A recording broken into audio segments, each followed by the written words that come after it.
Flat Earth has long been denigrated, derided, and disparaged as being the most crackpot of all conspiracy theories. Well, if the shoe fits.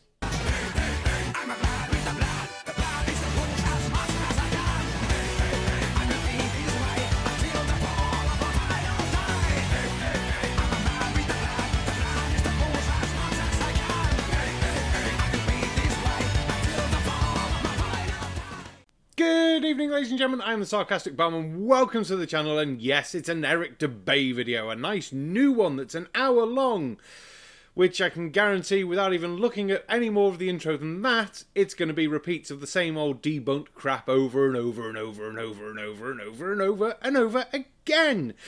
Now, I don't know how much of this video we're going to get through with it being an hour long. We might just do headlines, we might do multiple parts. Only my sanity will be able to tell us. But let's get on and see his first point, if he ever makes one. When thoroughly examined and diligently researched with an open mind, any skeptical, critical thinker will find it is actually the tilting, wobbling, spinning spaceball Earth promoted by NASA and taught in schools that is truly ridiculous and unscientific. He's right, you know. It's completely unscientific to have all these measurements, maps, photos from space, repeatable observations of gravity. Whew. So unscientific. The following are 20 ways anyone can prove for themselves that Earth is a level, stationary plane. Now, what you need to do, pause this video. Yeah, I do mean it. Pause the video, scroll down to comments, and out of these 20 points, he's going to say, list how many are going to be just downright lies, how many are going to be points refuted 1,000 times Pratt, and how much are just going to be a complete misunderstanding of the world around us in a way that could only be reflected by someone who's got one brain cell. 1. Common sense. It cannot be overstated or overemphasized. The most important thing to realize, and most obvious way to know you are not spinning on a ball, is your own common sense and lived experience. Oh, perfect. Very well done, science there. Yes, your common sense. Because that makes sense. Not go measure than you think or anything like that. Yeah, just common sense.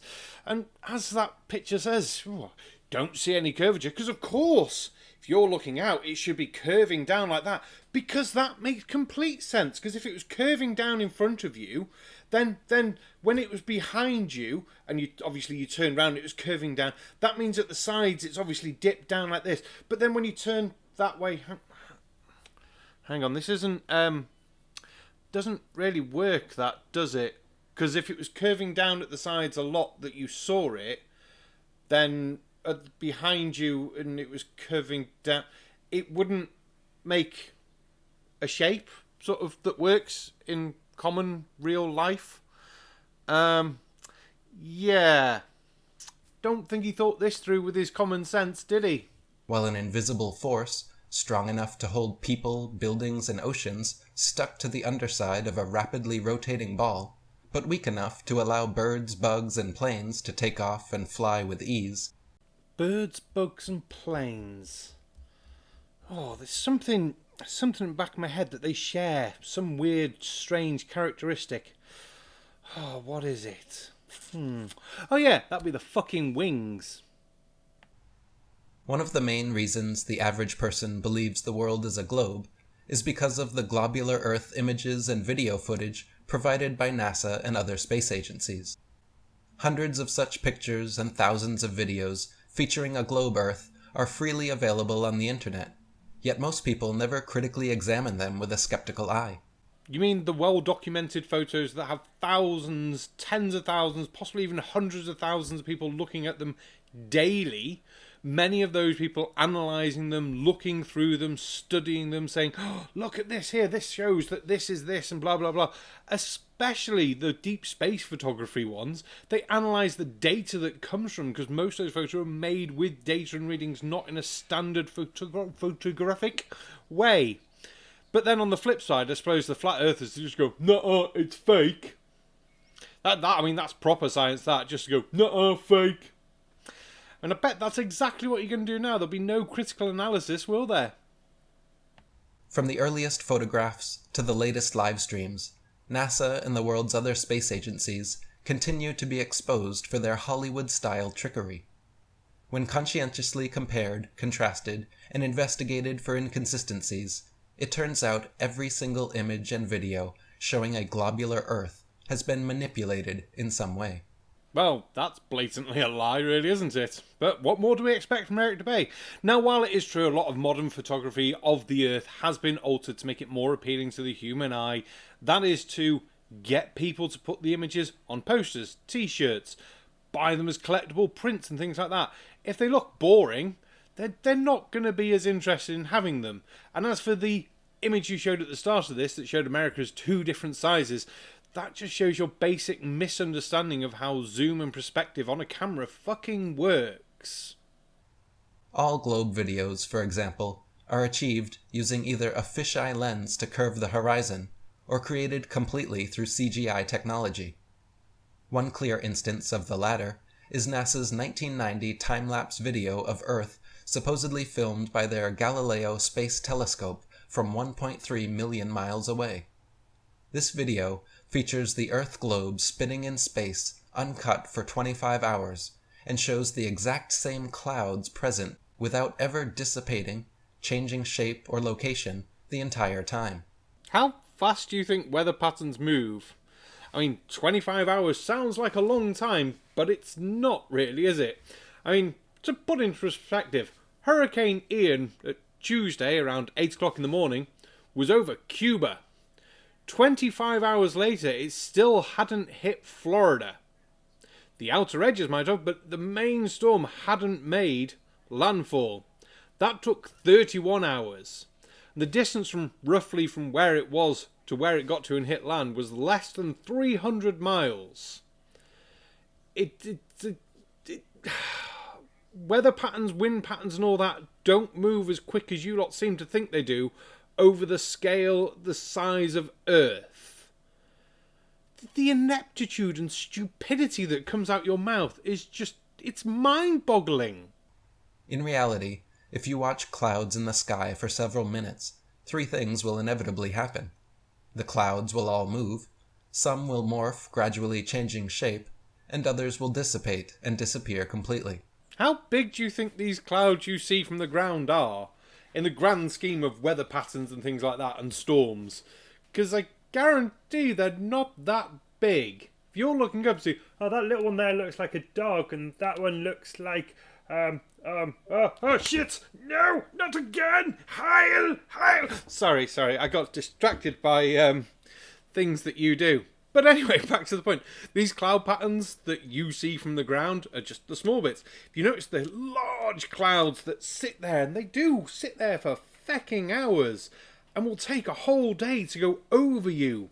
Yet there's a reason for that. There's a reason why they're different from the smaller clouds. But that would just be wasting time explaining the same shit to you over and over, wouldn't it? As for the hundreds of supposed photographs available of the globe, NASA readily admits that these are composite images and not actual photographs.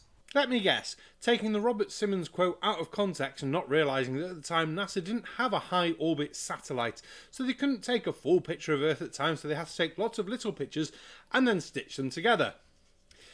Yeah, it's going to be along those little lines, isn't it? So it's not as if we haven't got, say, Himmel RE8 that can take pictures like this at the moment, is it? No. But I suppose you don't want your viewers to know that there are satellites that take real-time photos of Earth daily, and they take far more than one of them. But it's just one of those lying moments from you again, isn't it? They claim the composites are made by taking strips of data sent from satellites, spliced together in Photoshop, and colorized for the final creation. NASA's senior program analyst and lead data visualizer, Robert Simon, admitted in an interview that they are photoshopped because they have to be. Would you look at that? It's almost as if flat earthers keep recycling the same shit over and over with no actual expanse on it and no understanding of the points they're making, even though the points they're making have shown to be fucking incoherent jabbering rubbish more times than I've had soft wanks. When compared side by side and viewed with a discerning eye, the inconsistencies become obvious. You're right, it does become apparent. apparently you are talking out your ass and don't know what you're talking about. Now we have this lovely video here from the YouTube page Movie Vertigo that shows how the distance and the zoom make a huge difference to how we observe and see perceived sizes of continents, countries and things like that. It's simple and it shows it perfectly. Unlike anything that you do, which shows that you're just a moron. So yeah, that clip was from Movie Vertigo. I'll include the YouTube link for that one down below. Go and check out the full video. It does go on along this. I don't know what else happens. It might do different, more even different distances and things. But yeah. But yeah, flat earthers and photography and things like this don't go together well. But they also, Pratt's points refuted 1,000 times that flat earthers keep reiterating because they have nothing else to go to. If you're a flat earther and you've got to this point of the video, you surely must be going, oh yeah, I've heard that one. The fact you've probably heard it recently shows how bad flat earth is. It can't actually evolve and move on to other points because it lacks that critical evidence to support any actual points. It has to rely on misunderstandings of things and the hope that people who fall into this are stupid.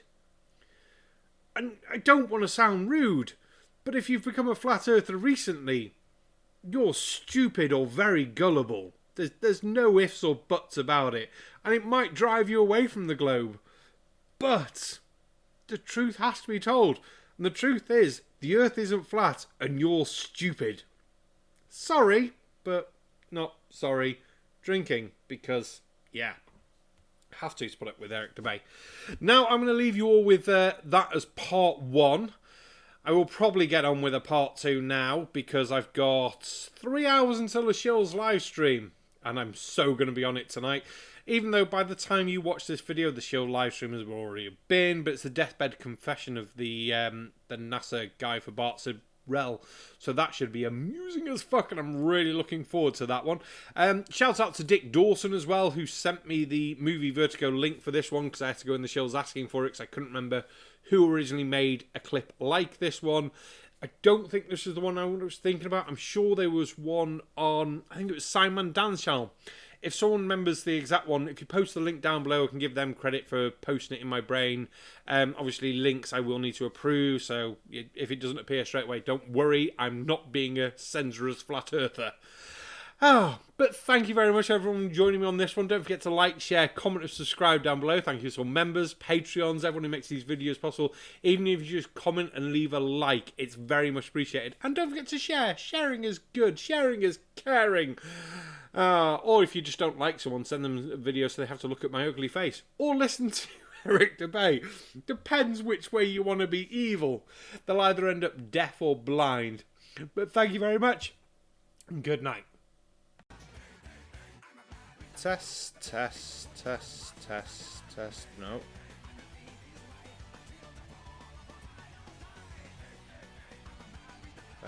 No. There? That looks alright. Let's have a look. I mean, yeah. So, well,